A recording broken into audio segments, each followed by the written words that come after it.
Imagine a storm on the horizon, not of wind and rain, but of men and horses. A tempest of warriors, their eyes set on conquest, their hearts steeled by the harshness of the steppes. This was no ordinary storm, it was a force of nature, a harbinger of doom for those who stood in its path. This storm, the Mongol Empire, struck fear into the hearts of kings and emperors. Their reputation for brutality and efficiency preceded them, spreading tales of entire cities laid to waste and populations decimated. The mere mention of their name could send shivers down the spines of the bravest warriors. By the mid-13th century, this force, born from the steppes under Genghis Khan, targeted Baghdad. The city, a jewel of the Islamic world, was now in the crosshairs of the Mongol war machine. The Mongols had already swept through much of Asia, leaving a trail of destruction in their wake. The Mongol war machine was disciplined, mobile, and ruthless, masters of siege warfare and psychological terror. Their tactics were honed to perfection, their strategies designed to break the will of their enemies. They could strike with lightning speed, encircle their foes, and lay siege to even the most fortified cities. Cities that resisted were often wiped from existence, their populations massacred. The Mongols made examples of those who defied them, ensuring that news of their ruthlessness spread far and wide. This was a calculated move designed to instill fear and prompt surrender without a fight. The Mongols sought not just to conquer but to dominate. Their goal was to create an empire that spanned continents to bring all under their rule. They demanded absolute submission, and those who resisted faced annihilation. Their leaders were as strategic as they were brutal, understanding that fear was a powerful weapon. Now, this engine of destruction was rumbling towards the Abbasid Caliphate. The Caliphate, once a beacon of culture and learning, was now a target. The Mongols saw it as another jewel to be added to their crown, another territory to be brought under their control. Leading this army was Hulagu Khan, a grandson of Genghis Khan. Hulagu was a formidable leader, known for his military prowess and strategic mind. He had been tasked with extending Mongol rule into the Middle East, a mission he approached with relentless determination. Hulagu's mission: extend Mongol rule to the Middle East and crush any resistance. He was determined to succeed, to prove himself worthy of his grandfather's legacy. His army was well-equipped, well-trained, and ready to face any challenge that lay ahead. The stage was set for a confrontation of epic proportions. The Mongols, with their fearsome reputation, and the Abbasid Caliphate, with its rich history and cultural significance, were on a collision course. The outcome of this clash would shape the future of the region and leave an indelible mark on history. The Abbasid Caliphate, centered in Baghdad, was a shadow of its former glory.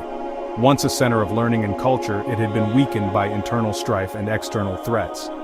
Yet it remained a symbol of Islamic civilization, a beacon of hope for many. It was the spiritual and cultural heart of Sunni Islam. The city was home to scholars, poets, and scientists, a place where knowledge and faith intertwined. Its mosques and libraries were renowned throughout the world, attracting visitors from far and wide.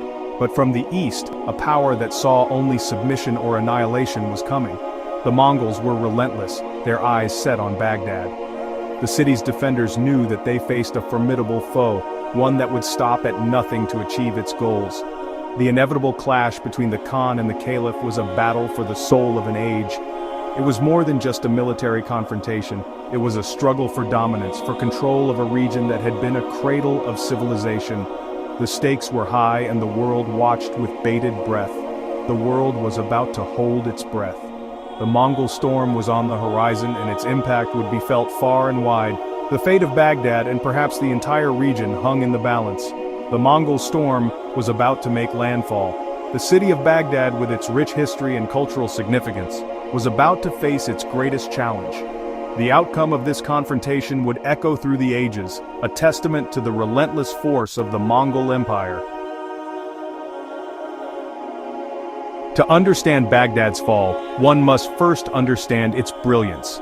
For centuries, Baghdad was the center of the world, the heart of the Islamic Golden Age. The city was known as the City of Peace, home to scholars, poets, and scientists. At its core was the legendary House of Wisdom, a grand academy and research institute. Scholars translated great works and made groundbreaking discoveries in various fields. Baghdad was a hub of immense wealth and architectural splendor. However, by the mid-13th century the Golden Age was tarnished.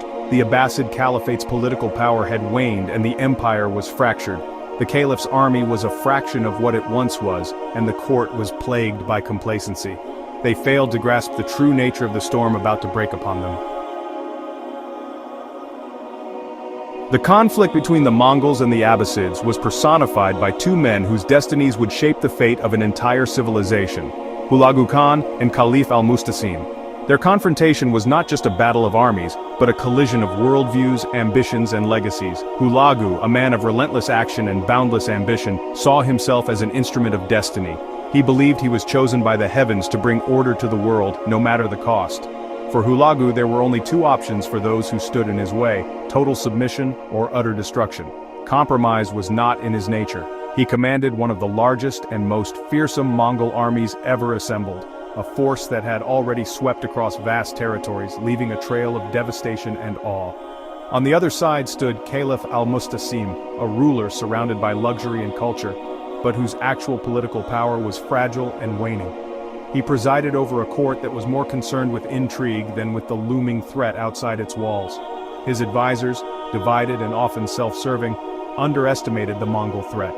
Their counsel was riddled with complacency and false confidence, blinding the caliph to the true danger. The Mongols set their sights on Baghdad, the jewel of the Islamic world, not only for its wealth and prestige, but for its symbolic value as the heart of the Abbasid Caliphate. The caliph's refusal to submit to Mongol demands was seen as an act of bold defiance, but also as a grave miscalculation. Hulagu sent envoys bearing a stark ultimatum: demolish the city's walls and accept Mongol rule or face annihilation. The message was clear, and the consequences dire.